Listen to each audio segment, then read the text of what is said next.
Good morning, ladies and gentlemen. I am Rhonda here at this podcast at TTKMS, and a very good morning to you.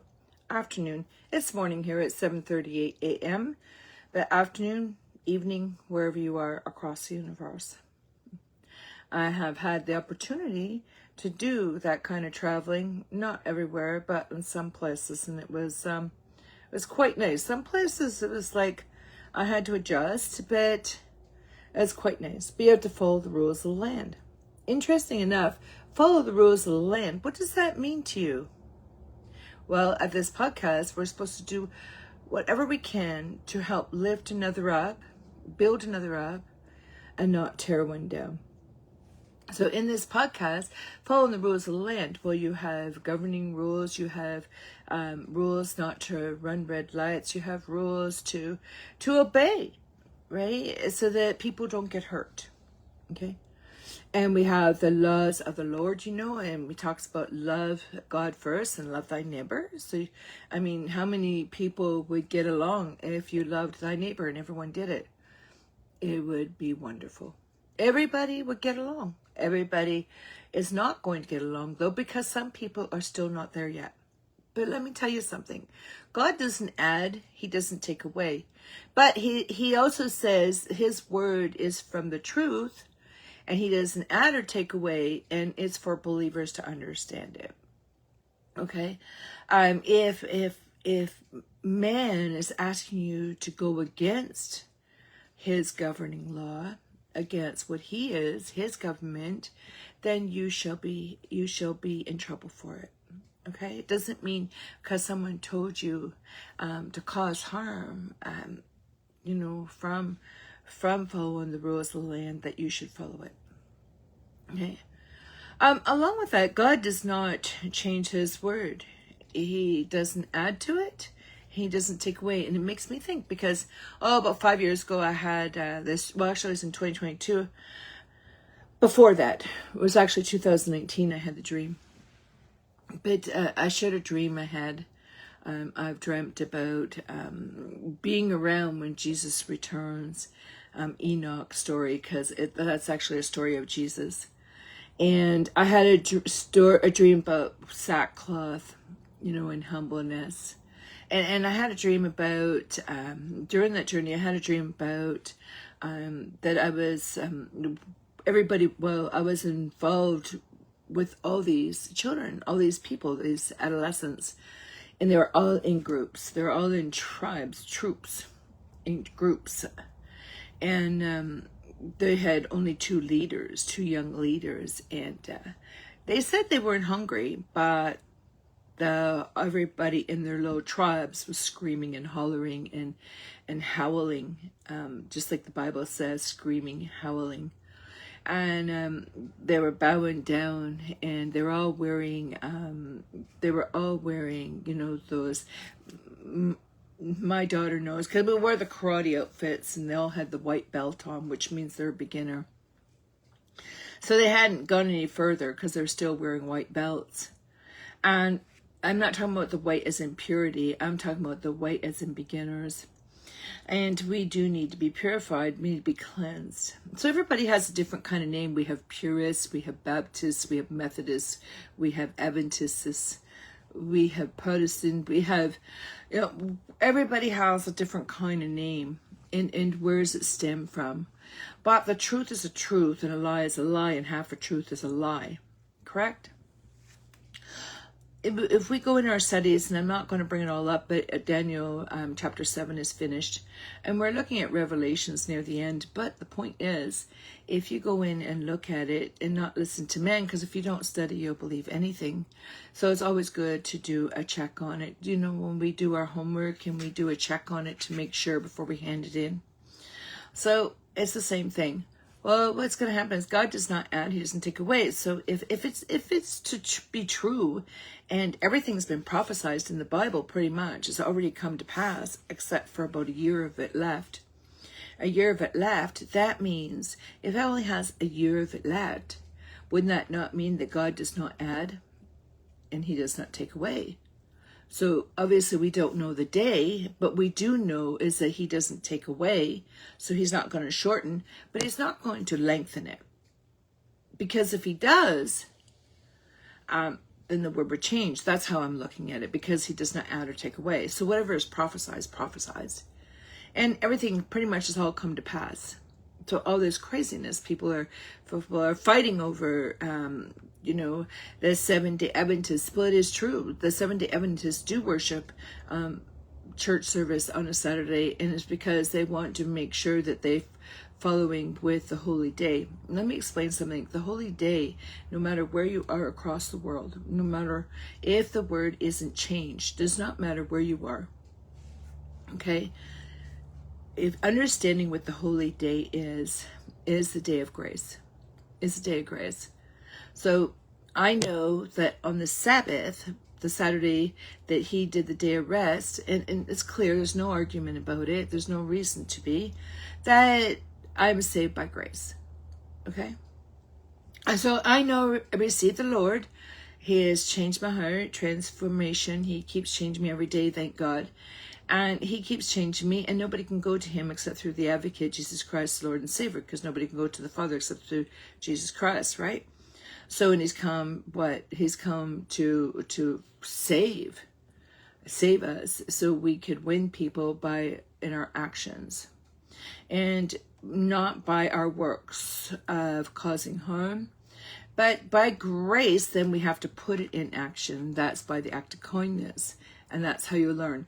But if you do it by only works and no grace given, then what happens is you run yourself an overdrive of man's way, submitting to man's way, wasting your time man's way, bowing to man's way, messing up with other people man's way, controlling people in man's way. And it's not following the rules of the land.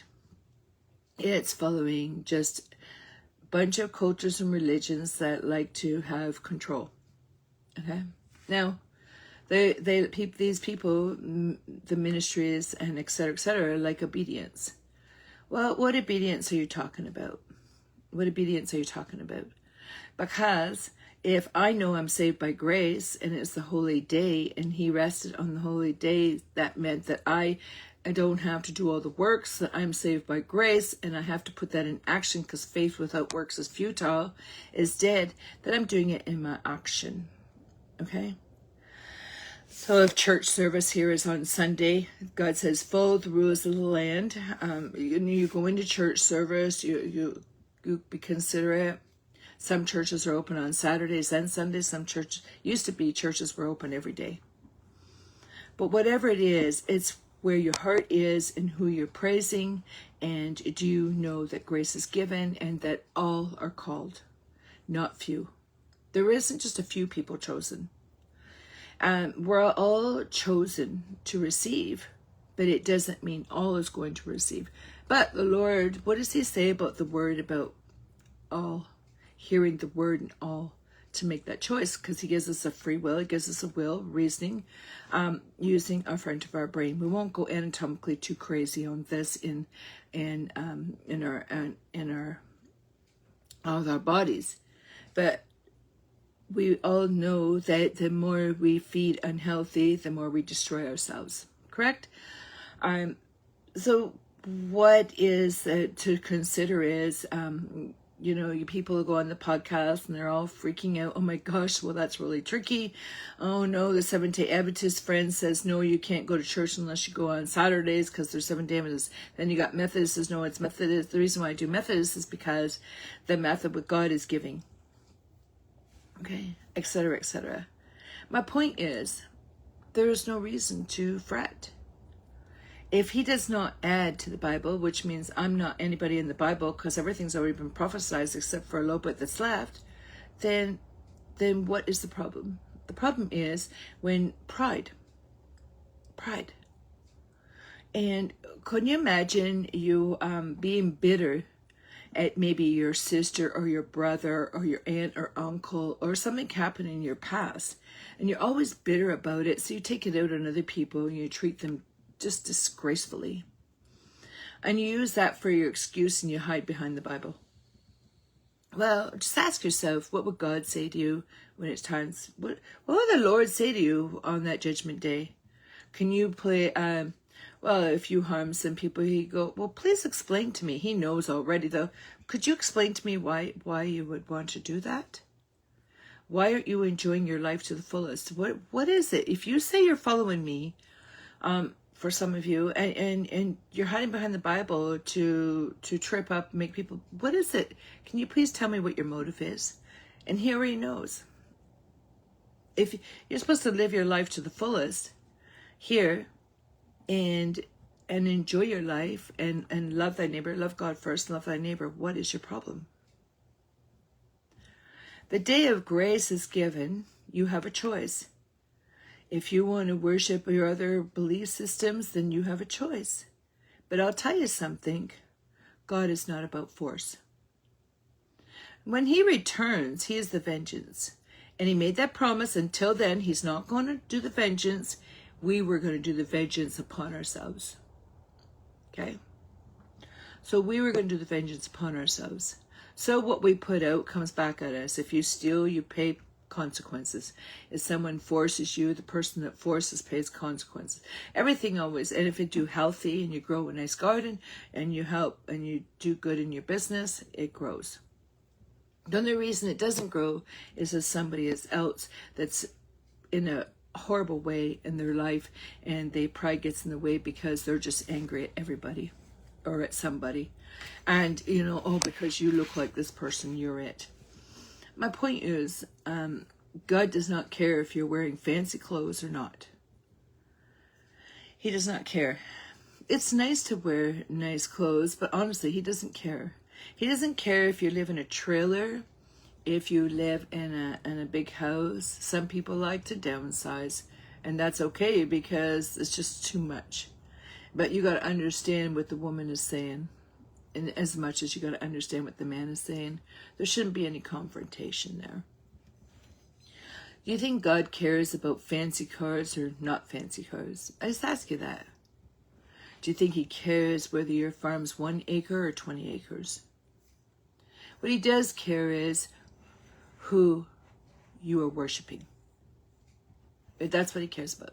He cares about that if he promised that the kingdom of God is at hand. He promised that of this hope and salvation. And honestly, everyone, I don't know what you're fretting over. If he comes in a year, in 2027, you can look up your own back study. And he does come. I mean, who am I to say? I'm just another human being, but I'm just reading it. The word says, do not add or take away. Can't add in addition to any other religions and then to take away. But when people are living inside the box and not looking outside the box to unlearn what they learn, then you're not going to grow. Okay. So it's just gotten to the point of everybody's scared to speak. Well, the one guy says, well, my 7-day Edmonton says this, I can understand that. And then you got another preacher says, well, I don't, this and that. Don't fret over it. Did you get saved by grace?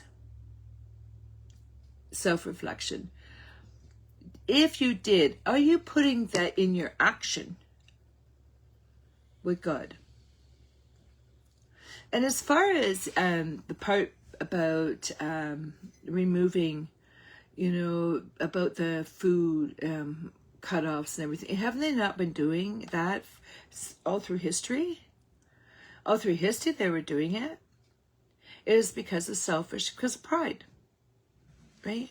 So that what's going to happen is when God cuts that all off, when he talks about cutting everything off, that's going to be the end of it. There's going to be no more of having to worry about selfishness. The only thing is, when you think about when I used to have those dreams a lot, and they come back to me. Why I watched this movie too last night. I've seen it before, and she's stressing over her dead parent, whether the person went to heaven or not. Why are you stressing over it? God knows her heart, and God knows what's going on. Let's okay, my mom, she passed away, and she loved Jesus, and she got her head messed around with, and she says, she got into confusion. the point is, who am I to say if she went to heaven? But I'm believing she did. And I'm believing I'm going to see her again. My point is, you're still sad when you lose someone. That's normal. That's normal. If you didn't have any empathy or any caring or nurturing or anything, then there's something wrong because you're angry and you're bitter. Just like all of you out there that are psychopaths, just ask yourself a question. Are you doing it for attention? Because God will give you all the attention you want. He'll give you all of it. Do you know that for every piece of attention, because we are all looking in for a need, we need to be validated. Well, God validates you when you receive Him. And the point is, if through the whole idea is, if you did not, you were mad at somebody when you were younger, or you brag about your Christian family and you're going around causing harm, looking for excuses to ejaculate or just to torment or make someone obedient to you, just ask yourself a question. Just ask, would you want it done to you? Well, what would God think? And maybe you're just so angry, but it's not God's fault because He gave you a choice. He gave you a choice. For every excuse that we make, when you steal something and you say, oh no, I have a mental challenge, the reason why you steal it. Oh yeah, I wasn't thinking, I don't know what I was doing, I don't know where my mind, oh yeah, it was because I drank, or because I was beaten, or because I took drugs, or whatever. You stole. There is no sickness as far as using a sickness upon a sickness. You stole. And so all these arguments and fights, look, we can't change people's hearts. And God knows, what if a woman, she is being forced to obey this man because he was going to kill her, because he's so full of pride and he's weak and he is so passive and aggressive and nasty, but she's received the Lord. No, you got to bow down and pray 5 times and this and this and this. And she's praying to the Lord. She goes, oh, you know my heart, Lord. I'm stuck in this nut job's place. Meanwhile, that nut job hasn't realized that they shouldn't be forcing people. And that's the thing, because of pride. So God knows, for all the rulers all over the world, God knows your heart, and He knows who's forcing who. And they will be accountable. So then when judgment time goes, well, why would you want to do that to that person? What made you want to be God? Try to be me? What was the point of it? Did you, and you got to explain that. And we know what the truth is. And if the word has already been out there, everybody knows that the word of God is truth, is Jesus.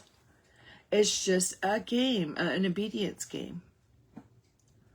So if you want me to go in and sign documents today, okay, let's go. You go with me and we'll sign the documents today.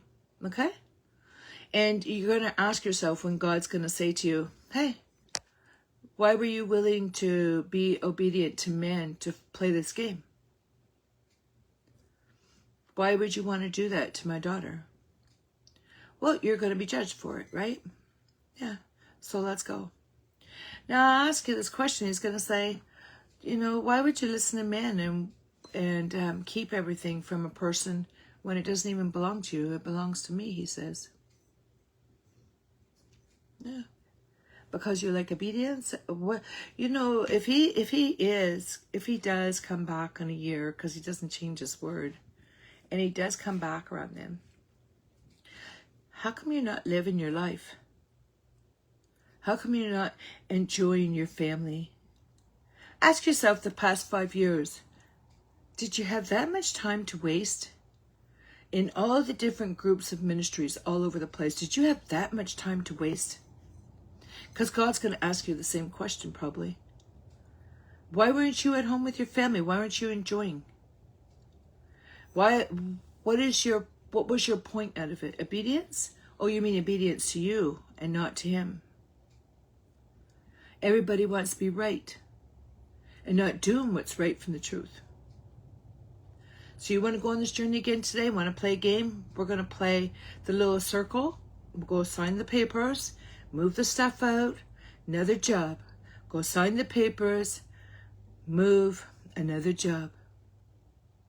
Come play with me. Because that's all about your obedience. Let's go play. Because when he returns in a year, you can't go in that circle anymore. If that's whatever day it is, he does return. So let's go do it. And all of you that played with those people, you're going to be asked, why would you want to play that game? What did you get out of it?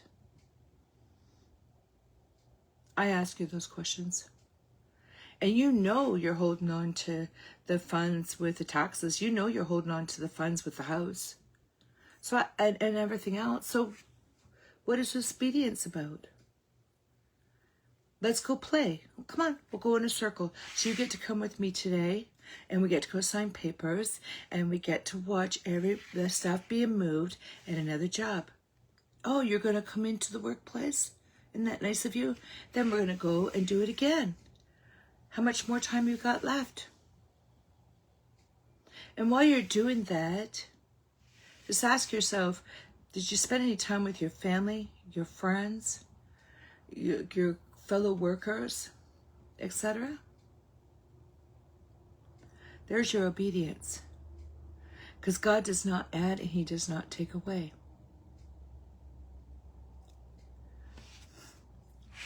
So when I make choices with someone, he's going to be in agreement with me. Or, oh well, that's life. That's life. So think, God is love. So if you want to play the game, I'll walk with you with it, because you're doing the same thing over and over. But you know what? You're going to be in trouble with God for doing it. And when it comes to that time, when you're down and as screaming and hollering and apologizing, because you got so much time to waste instead of taking time for yourself and go enjoying your life. Oh, we can't let Rhonda sell that. Oh no, not until after the fact. Come play. I'll do it. I'll do it. But my God is going to judge you every time you do it. So let's go. Follow me. So to everybody out there, my landlords, my mom's home, to my family, my friends, everybody, those people that told you to play this game, are you really, really ready to risk your life for that? Just ask yourself. Well, since God is love, you have choices. Well, love builds. You could either continue in your circle, just like you did with my work, and everybody knows, everybody that playing the game, and then tell my neighbor to say, even though he likes me, to tell him, I'm out on the same belief. He's got more act of kindness in his bones than you have in your whole entire being of your soul. Look at it that way. And every time you plant cameras everywhere and play this game, you're being judged. And whoever you did this to, family, my family and my friends, you will be judged for that. For every ministry that did this, why are you holding the Bible? The Bible is truth. You got a choice. But guess what? He's going to be here pretty soon. And he doesn't add, and he doesn't take away. Enjoy your life while you can. Live your life like you are as the last. But then I say to myself, that song is interesting, because if you've received him, your life never ends. It gets better. Well, I am Rhonda at this podcast at TTKMS. Feed from his basket. Always back it up, do a check. Minding our business, cleaning off, do a self-reflection of ourselves. Take care and God bless.